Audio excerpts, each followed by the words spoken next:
तारीख थी 15 अक्टूबर 1995।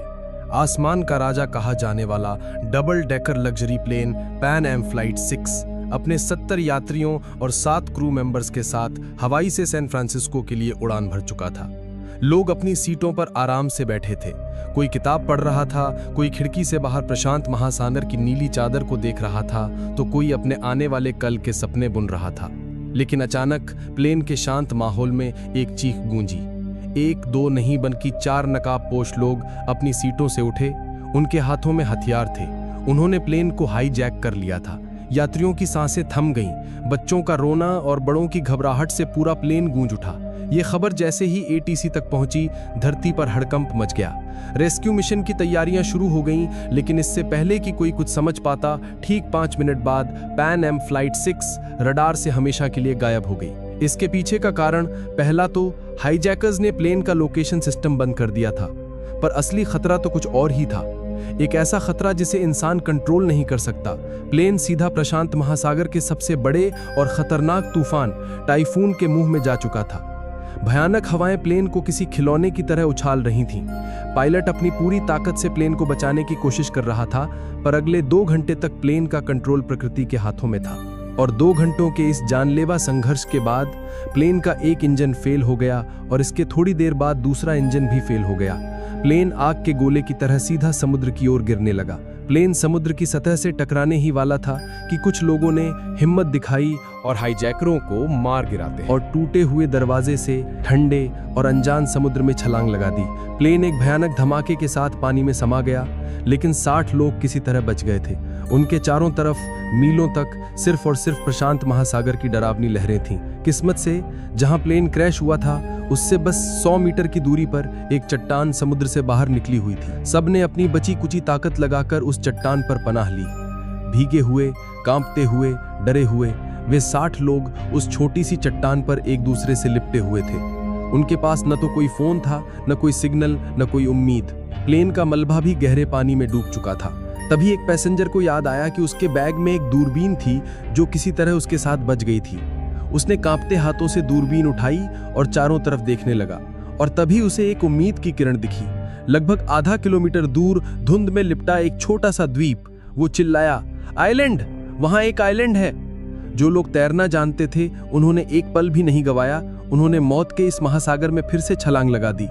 नीचे खतरनाक शार्क थीं, ऊपर ऊंची ऊंची लहरें, लेकिन जीने की इच्छा इन सबसे बड़ी थी।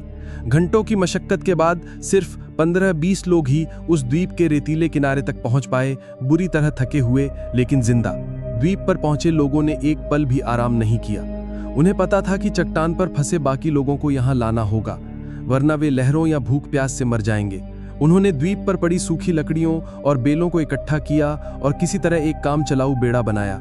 उस टूटे फूटे बेड़े को लेकर वे दोबारा उस जानलेवा समंदर में उतर गए। एक एक करके कई चक्कर लगाकर उन्होंने चट्टान पर फंसे हर इंसान को द्वीप पर पहुंचाया। जब सारे 60 लोग उस अनजान जमीन पर इकट्ठा हुए, तब जाकर उन्हें अपनी असली हालत का एहसास हुआ। ये कोई जन्नत नहीं थी, ये एक सुनसान वीरान द्वीप था। कुछ नारियल के पेड़, थोड़ी बहुत जंगली झाड़ियां और चारों तरफ सिर्फ रेत। न खाने का कोई इंतजाम, न पीने के पानी का कोई स्रोत। निराशा के बादल उन पर छा गए। कुछ लोग घुटनों के बल बैठकर रोने लगे, कुछ अपने परिवार को याद करके चिल्लाने लगे, तो कुछ बस सिर पकड़कर बैठ गए।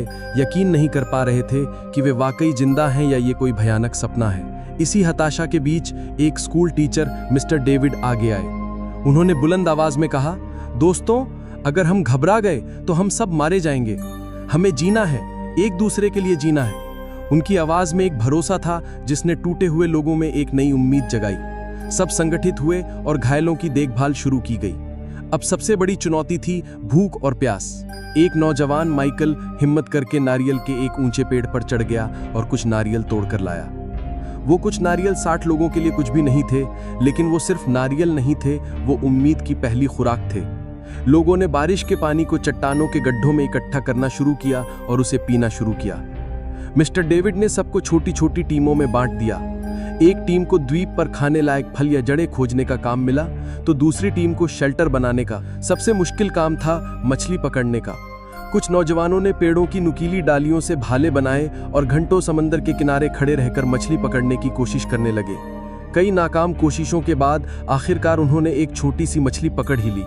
उस दिन जब उस मछली को आग पर पकाया गया तो उसकी खुशबू किसी दावत से कम नहीं थी। सबने उसका एक एक छोटा टुकड़ा खाया। वो सिर्फ एक मछली का टुकड़ा नहीं था, वो उनकी पहली जीत थी। उस पल ने उन्हें सिखाया कि अब यही उनकी जिंदगी है, जहां हर चीज को बांट कर जीना होगा। दोस्तों, कहानी में आगे क्या हुआ ये जानने से पहले एक छोटी सी रिक्वेस्ट। अगर आपको ये सच्ची घटना दिल को छू रही है तो प्लीज इस वीडियो को एक लाइक कर दीजिए और चैनल को सब्सक्राइब करना मत भूलिएगा। आपका एक सब्सक्राइब हमें ऐसी ही और कहानियां आप तक लाने की हिम्मत देता है। और हाँ, कमेंट्स के बगल में जो नया हाइप का बटन है उसे भी जरूर दबाइएगा। दिन हफ्तों में और हफ्ते महीनों में बदलने लगे। अब उन्हें समझ आ गया था कि मदद शायद कभी नहीं आएगी, उन्हें यहीं जीना होगा। उन्होंने पेड़ों की पत्तियों, डालियों और नारियल के रेशों से छोटी छोटी झोपड़ियां बनानी शुरू कर दी। पहली बारिश में ही उनकी सारी मेहनत पर पानी फिर गया, झोपड़ियां लीक करने लगीं, लेकिन उन्होंने हार नहीं मानी और ज्यादा मजबूती से शेल्टर बनाए।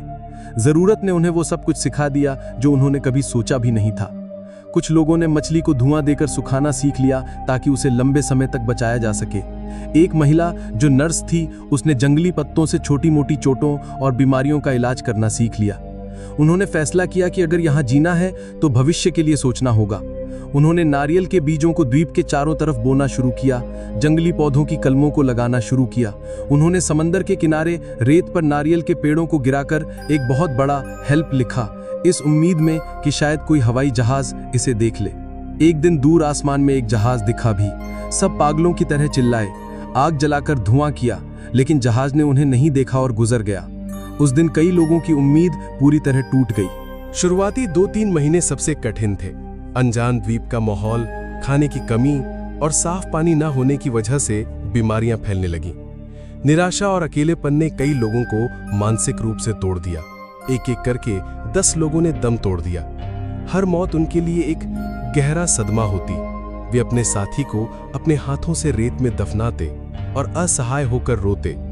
अब वो 60 से 50 रह गए थे। उधर बाहरी दुनिया में महीनों के सर्च ऑपरेशन के बाद भी जब पैन एम फ्लाइट 6 का कोई सुराग नहीं मिला तो सरकार ने उन्हें मृत घोषित कर दिया। उनके परिवारों के लिए शोक सभाएं हुईं, अखबारों में उनके नाम छापे गए। दुनिया के लिए वे 77 लोग अप्रशांत महासागर की गहराइयों में दफने एक दर्दनाक याद बनकर रह गए थे। उन्हें नहीं पता था कि उनमें से 50 लोग अभी भी एक अनजान द्वीप पर हर दिन मौत से लड़ रहे थे, इस उम्मीद में कि कोई उन्हें बचाने आएगा। लेकिन दुनिया उन्हें भुला चुकी थी।